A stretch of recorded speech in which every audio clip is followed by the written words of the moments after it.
Hi guys, good afternoon. Welcome again to my channel. Nandito tayo para sa isang lutuing very well known, famous. Naluto ko na minsan ito pero hindi ko masyadong naipakita kung paano ang procedure ng pagluluto. Yung lechong kawali. Ito na yung liempo. Isang shank ng liempo, medyo malaki-laki. Ganyan siya. Tapos, ang mga ingredients ay ito para sa pagpapakulo. I have here the salt, black pepper, corns, the bay leaves, and the garlic. Okay? Salt, pepper, corns, bay leaves, and garlic. Yun lang ang sahog. And of course, the tubig na pagpapakuluan natin. Ayan. At iseset ko ng paglulutuan and then I will show you later. Okay, pakuluan na natin guys. Ito, naset ko na yung ating paglulutuan. So, lagyan ko lang siya ng 1 liter na tubig or just enough abundant water to... Bakit ako nag-English, no?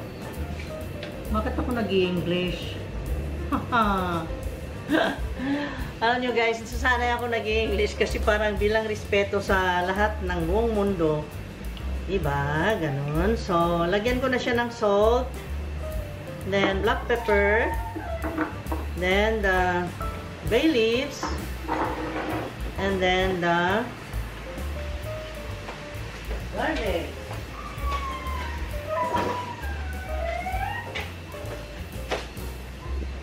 Then, the garlic. May balat siya guys kasi. Tapos takpan na natin.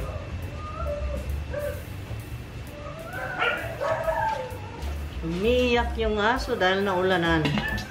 Then let us wait till lumambot siya. Palambutin natin yan. Hintayin natin kumulo ito and then we will drop. So ngayon, wow, kumulo na. So, ilagay na natin yung pork belly. Ayan. Lutuin natin hanggang lumambot. Okay. Tingnan natin. Oh, kumukulo. Dahil kumukulo na siya, guys. Ayan, steam patikam. Tusuk-tusukin ko siya. Ayan. Tusuk-tusukin para maluto hanggang doon sa loob ng karne.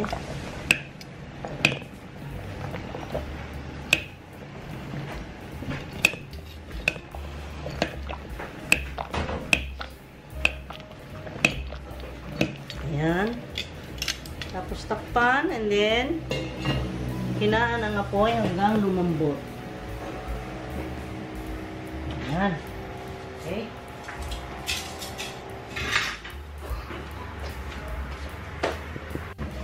Tingnan na natin guys. Luto na yata. Okay. Nasa na yung pantutok ko. Maybe the oven. Ayan. Naluto na. Very... Ayan. Malambot siya pero yung lumalaban-laban pa, hindi yung parang gelatin ha. Tamang-tama itong kalambot na ito. So, tinusok-tusok ko siya para magkaroon siya ng hangin sa loob ng flesh ng bacon. Bacon? Ng liempo. Sabagay, bacon rin yan. Okay. So, patayin ko ng apoy. Hainin natin. Ihain natin. At nakita nyo, may balahibo pa siya. Linisan ko siya guys ng mabuti. Oh my God. Tumatalamsik. Okay. Ayan. At patuyuin ko siya dito sa strainer. Palamigin ko.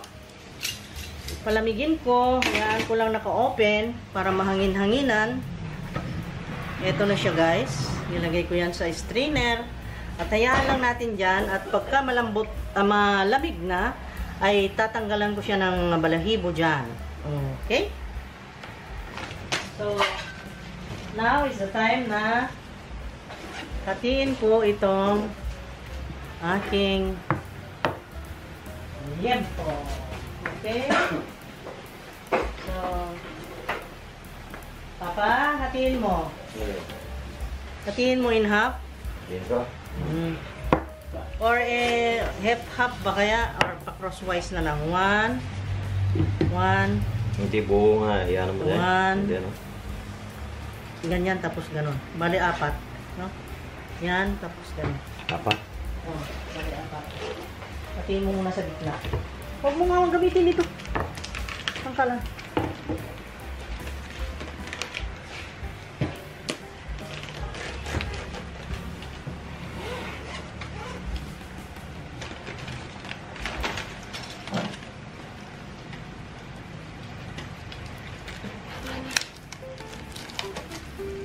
Ayan. Okay, tapos palamigin natin.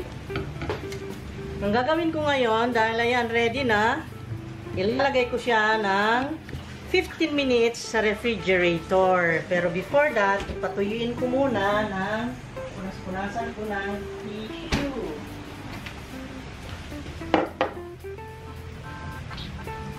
Patuyuin ko para sa ganun ay hindi siya magwisik-wisik ng malakas pagka niluto. Magwisik-wisik ay makapaso. Kaya patuyuin natin. Okay guys, nandito na yung lulutuin nating bagnet or lechong kawali. Ito ay nanggaling dun sa refrigerator for 15 to 30 minutes. Yung sinabi ko, pagkatuyo, ito'y pinunasan kong maigi. Ito'y very dry na siya, hindi na siya wet, wala nang tubig-tubig or sabaw. Ito na ang bagay natin iluto ngayon nitong temperature na ito dahil malamig-lamig. Ayan. Tapos, pumili ako ng pot. Ang pot ay ito, malalim. Meron akong pot dito na malalim-lalim at maliit para sa ganun ay deep fry natin sa mantika. Ito ay ang level ng mantika na ilagay ko dito, yung tama na yung width nito ay mailubog lahat. Okay? Ito na guys. Maglagay tayo ng mantika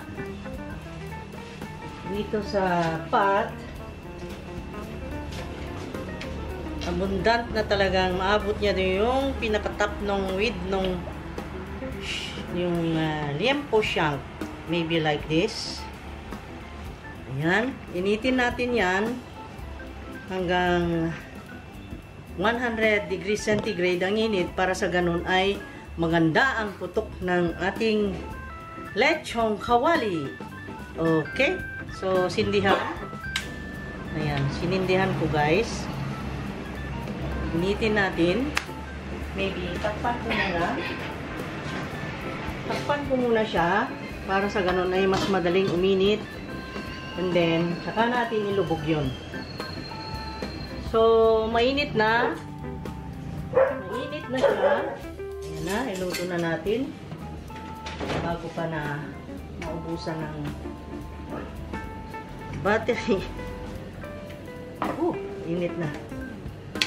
So, ito na guys. See. Wala akong kahoy.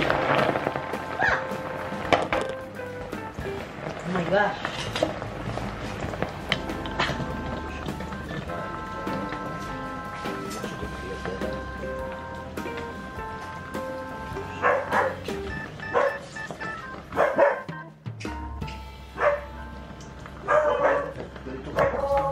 Ito na yung nalutong dalawa. Hindi ko na naipakita yung pagtanggal dun sa pot guys, pero ito ay maganda. Oh. Malutong. Tapos ngayon ilagay natin yung dalawa. Meron pang dalawang natira. Mag-aapat naman to.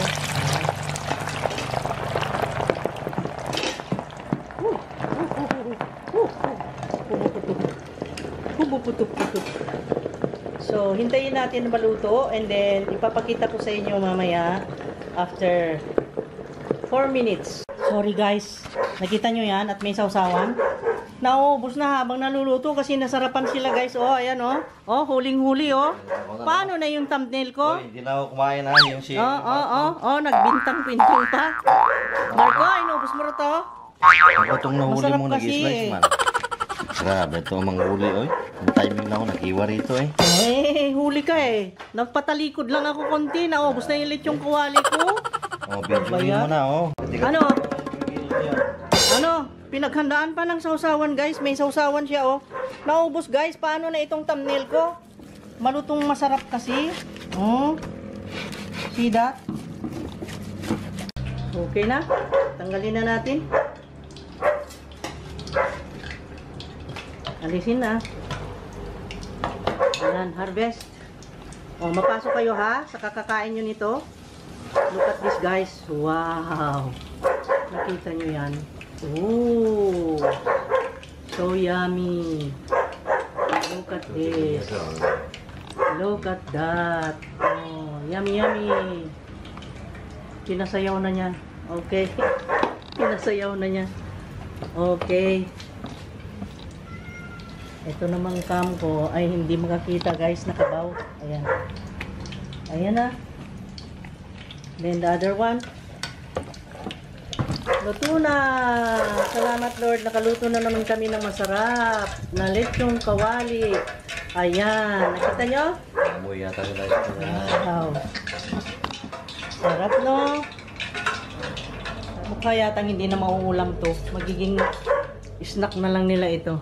Kaya di na nakahintay guys. Ano? Lumingon ka dito at bumati. Bumati ka naman. Ikaw naman. Sarap na sarap ka, hindi ka pa bumabati. Okay guys, tapos na yung niluluto namin. Tapos na yung niluto namin lechong kawali. So, thank you so much. So, magpaalam na ako guys. Magpaalam na kami. Thank you so much sa mga pa-suporta, sa panonood, mga views nyo. At, ayan. Kaya tayo mag-relax lang, mag-happy-happy at mag-celebrate ng tahimik. Ayan. So, thank you so much guys. See you again next time. Okay, love you guys.